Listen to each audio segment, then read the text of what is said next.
নমস্কার, শুভ সন্ধ্যা। নমস্কার, শুভ সন্ধ্যা। আমি শ্রীতন্নী E83 পেন প্রিন্টস পাবলিকেশনের স্টল থেকে বলছি। আজকে শনিবাসরীয়, রবিবাসরীয় না, আজকে শনিবাসরীয় বিকেল বেলায় আমরা আমাদের মধ্যে পেয়ে গেছি জীবন কাঠির লেখিকা চন্দনা সান্যালকে। আমাদের চন্দনা মিস, আমাদের যারা সিএ স্কুলের বন্ধুরা আজকে শুনছেন, যারা সিনিয়ররা শুনছেন, সিএ স্কুলের টিচাররা এবং কলকাতার বাইরে যারা বসে শুনছেন, তারা অনেকেই আমাকে ইতিমধ্যেই জীবন কাঠি নিয়ে প্রশ্ন করেছেন, জীবন কাঠি কেনা, জীবন কাঠির বিষয়বস্তু নিয়ে। আপনারা কিনলে অবশ্যই পড়তে পারবেন।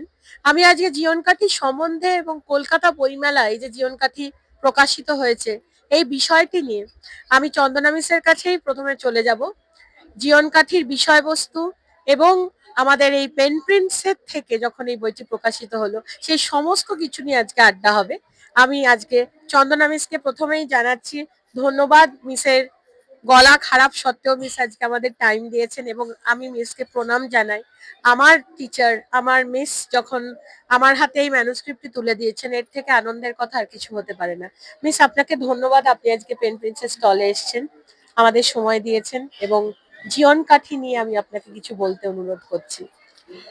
হ্যাঁ, জীবন কাঠি নিয়ে বলার আগে আমি একটু আমার অনুভূতিটা প্রকাশ করে নিই। শ্রীতন্নী তো আমাকে ধন্যবাদ দিচ্ছে, কিন্তু যেই মুহূর্তে শ্রীতন্নী আজকের অনুষ্ঠানের ভূমিকা করার সময় শনিবাসরীয় কথাটা বলল, সেই মুহূর্তে বাংলার শিক্ষিকা হিসেবে আমি অসম্ভব গর্বিত বোধ করলাম যে তাহলে কিছু অন্তত আমি করতে পেরেছি। এত সুন্দর একটা শব্দ যখন ও বসে তাৎক্ষণিক ব্যবহার করে ফেললো, খুব আনন্দ হলো আমার। কারণ বাংলার এখন চতুর্দিকেই শুধু শুনি যে বাংলা ভাষার খুব সংকট। মানে শুনি বলে আমি সন্দেহ প্রকাশ করছি না, সংকট নিশ্চয়ই আছে, কিন্তু সংকট সবকালেই ছিল। তা সত্ত্বেও ভীষণ আনন্দ হলো। এবং ও জীবন কাঠি বইটার সম্বন্ধে বলতে বলেছে, সেটাই আমি আগে বলি, তারপরে আমি পেন প্রিন্টস সম্বন্ধে কিছু যা বলার আমার বলবো। তো জীবন কাঠি আমি বইয়ের শুরুতেই যেটা লিখেছি যে কোভিড আক্রান্ত আমাদের পৃথিবীকে মনে করে আমি বইটা উৎসর্গ করেছি। তো কোভিডের যে সময়টা আমাদের যেভাবে কাটাতে হয়েছে, সেই ভয়াবহতা, সেই মৃত্যু ভয়, আতঙ্ক, হতাশা, সেই সময়টার সম্বন্ধে নতুন করে বলার কিছু নেই, আমরা সকলেই সেটার সঙ্গে পরিচিত। তো ওই সময়টাতে আমিও অসুস্থ হয়েছিলাম, আমিও 21 দিন ঘরবন্দি ছিলাম।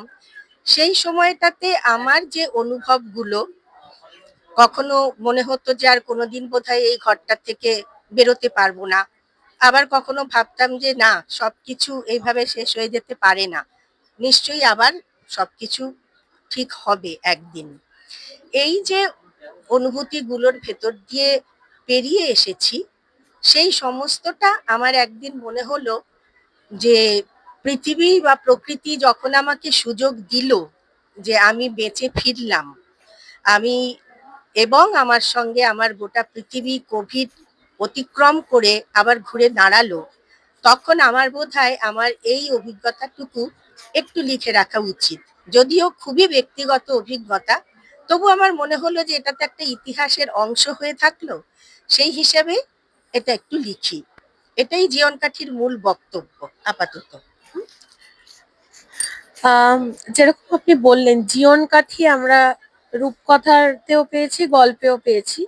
জীবন কাঠির সেই যে মিডাস টাচ, সেই যে একটি বাঁচিয়ে তোলার যে অভিপ্রায়, বাঁচিয়ে তোলা এবং সেই বাঁচিয়ে তোলাকে প্রকাশ করা, এই মেময়ার আমরা বলছি একটা জায়গায়, কিন্তু ছোট ছোট এই দৈনন্দিন জীবনের ঘটনাগুলোকে একটা জায়গায় বুনে, যেটা একটা ট্যাপেস্ট্রি অফ ওয়ার্ডস আমরা বলি, যেটা একটা মানে কার্পেটের মতো তৈরি করা, সেইভাবে বলা যেতে পারে মুহূর্তগুলোকে, অভিব্যক্তিগুলো, এবং বারবার এই বেরোনো, ঘুরে চলা, কোভিড পরবর্তী সময়ের এই যে সেই জিনিসগুলোকে মনে করে লেখা।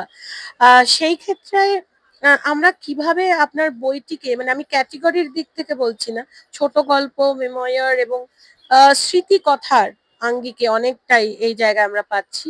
তো জীবন কাঠি সেইভাবে কিভাবে অন্যান্য আপনার বাকি বইগুলোর থেকে আলাদা কোন জায়গায়? হ্যাঁ, বাকি বইগুলো বলতে এর আগে আমার দুটো বই প্রকাশ পেয়েছে, মানে গদ্যের বই। একটা হচ্ছে রান্নাঘরের নকশি খাতা। তো সেই রান্নাঘরের নকশি খাতাতেও কিছুটা স্মৃতিচারণের ভেতর দিয়েই একটা পরিবর্তনকে ধরার চেষ্টা করা হয়েছে। মানে রান্নাঘর, রান্না বান্না সংক্রান্ত যে উপাদানগুলো, যে পদ্ধতি, সেগুলো তো আস্তে আস্তে অনেকটাই পাল্টেছে। আমি এখন ৬৪ বছর বয়স আমার। সুতরাং ৬৪ বছর আগে যা ছিল রান্নার উপকরণ বা রান্নাবান্নার ধরন, সেগুলো পাল্টাতে পাল্টাতে সবকিছু দেখতে দেখতে আমি একটা বয়সে এসে পৌঁছলাম। তো সেটা ধরার জন্যে কিছুটা স্মৃতিচারণ করতে হয়েছিল রান্নাঘরের নকশি খাতাতে, সেই ব্যাপারটা ধরা হয়েছে। আর দ্বিতীয় বই হচ্ছে আমার নিজের কর্মক্ষেত্র, সল্টলেক স্কুল ইংলিশ মিডিয়াম, যার ডাকনাম সিএস স্কুল বা বলা ভালো আদরের নাম। তো সেই সিএস স্কুল থেকে অবসর নেওয়ার পর সেই স্কুলকে আবার নতুন করে আঁকড়ে ধরার ইচ্ছে থেকেই কিন্তু আমার নোনাপানি স্কুল লেখা। সল্টলেক স্কুল সেই হিসেবে আমি নাম দিয়েছিলাম নোনাপানি স্কুল। এবং এই স্কুলের শুরু থেকে, এই স্কুল শুরু হয় ১৯৭৯ সালে এবং আমি যোগ দিয়েছি ৮৭ সালে। সুতরাং বোঝাই যাচ্ছে তখনও ১০ বছরও হয়নি স্কুলের।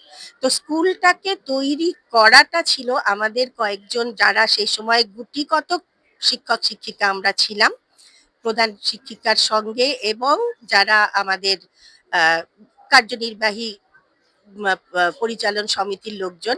আমরা কয়েকজন মিলে কিভাবে একটা সুন্দর স্কুল তৈরি করার চেষ্টা করেছি এবং ধীরে ধীরে তাকে বড় করে তুলেছি, সেটা নিয়েই আমার নোনাপানি স্কুল লেখা।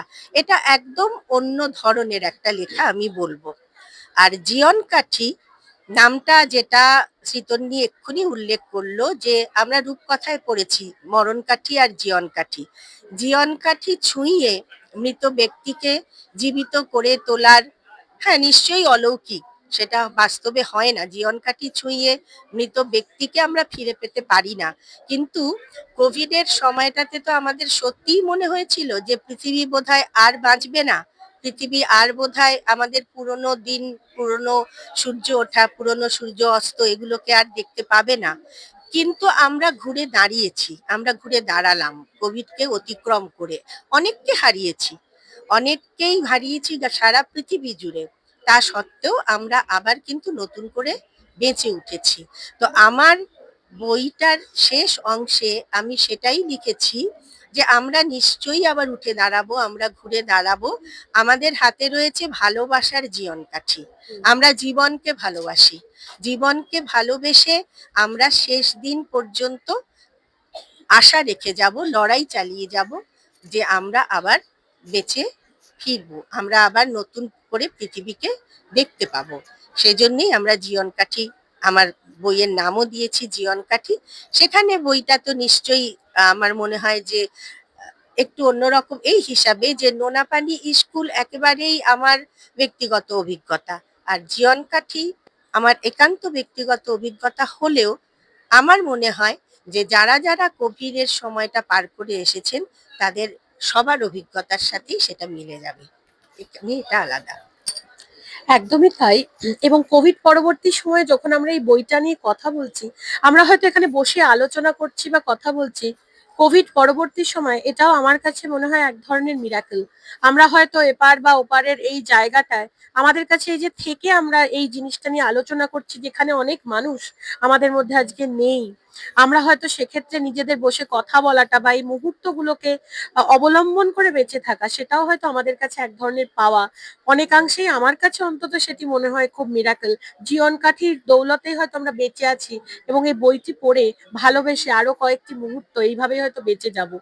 আমি একটু উল্লেখ করব এই প্রসঙ্গে অনির্বাণ ভট্টাচার্য, যিনি এই মুহূর্তে এই সময়ের সংবাদপত্রে একটি অত্যন্ত গুরুত্বপূর্ণ পদ, উনি পদে রয়েছেন এবং ইতিমধ্যেই লেখা, নাটক, পড়ানোর ক্ষেত্রে ওনার অবদান রয়েছে অনেক কিছুই। উনিও আমাদের স্কুলের এক্স টিচার এবং তাছাড়াও ওনার বিশাল কর্মকাণ্ড।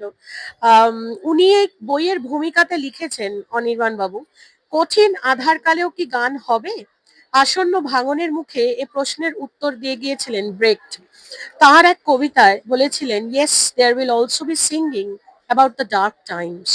অর্থাৎ এক জীবন কাঠি যে আসলে লুক্কায়িত আছে এবং তা তুলে নিয়েই যে আধারের এই জগদ্দলকে বিসর্জন পাঠানো যাবে তা তিনি কি অনায়াসে বুনে দিয়ে গেলেন একে অন্যের মনে এবং মননে। ঠিক এই বইয়ের মতো সেখানে একটি জায়গায় তিনি বলছেন, প্রায় ডিঙোতে না পারা লুপের মতো হয়ে গিয়েছিল কোভিড কালের দিনরাতগুলি। অতএব তেমন অন্ধকারময় একটি দিনে জানলা খুলে ঠায় জনমানবহীন পথে রোদের ঝলমলে চারুলতার ন্যায় দূরবীন লাগিয়ে পূর্বের পশ্চিমে পাড়ি দেওয়ার অনবদ্য ঝরোখা সমূহ রোমন্থনিত আদত রেবেলিয়ন। আগামী সমস্ত পৃষ্ঠায় এই জীবনকাঠি বইটিতে বাঁধনহারা খামখেয়ালি ছোট্ট গোলাপি মুক্তোর মতো ঝরে পড়েছে আধার কালের বিরুদ্ধে পেলব এই বিদ্রোহ, যে হ্যাঁ, there will be singing about the dark times. কিন্তু আমরা জীবন কাঠিতে শুধু অ্যাবাউট দ্য ডার্ক টাইমস আমরা সেই গান গাইছি না, আমরা জীবনের গান গাইছি। এবং আমি চন্দনা মিসকেও অনুরোধ করব, উনি যদি জীবন কাঠি থেকে কিছু লাইন আমাদের পড়ে শোনান।